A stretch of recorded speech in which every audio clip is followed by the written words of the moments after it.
Қайырлы күн достар, бүгін қызыл ірімшік дайындайтын боламыз. Ол үшін бізге асты қалың қазанға 3 литр сүт құямыз. Өзіңіздің қалауыңыз, одан да көп сүт құйсаңыз, көп ірімшік шығады.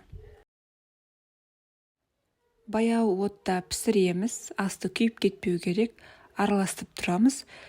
Піскеннен кейін, қайнағаннан кейін үстіне 1 кесе айран құямыз. Егер сүтіңіз көп болса, 2 кесе, 3 кесе құя берсеңіз болады. Осылай сүтіміз ірігеннен кейін бетіне сары суы шығу керек, оған шейін жай араластырып тұрамыз.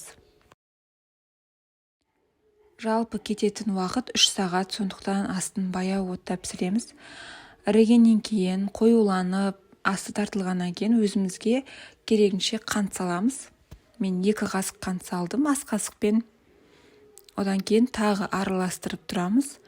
Баяу отта өзі қайнап тартылады.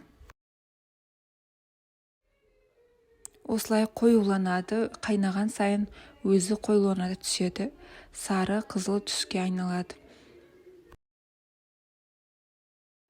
Өзіңізге ыңғайлы матаға сүзсеңіз болады. Осындай астына сетка қойып, оның астына су ағатын ыдыс қоямыз. Ең соңында осылай тартылады ірімшігіміз, түсі өзгеріп, дайын болады, сол кезде сүзіп аламыз.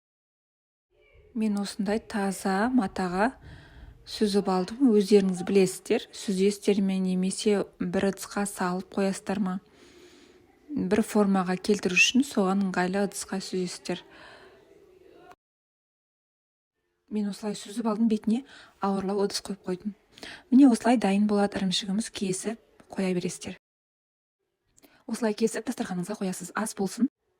Менің каналыма тіркеліп кетуді ұмытпаңыздар.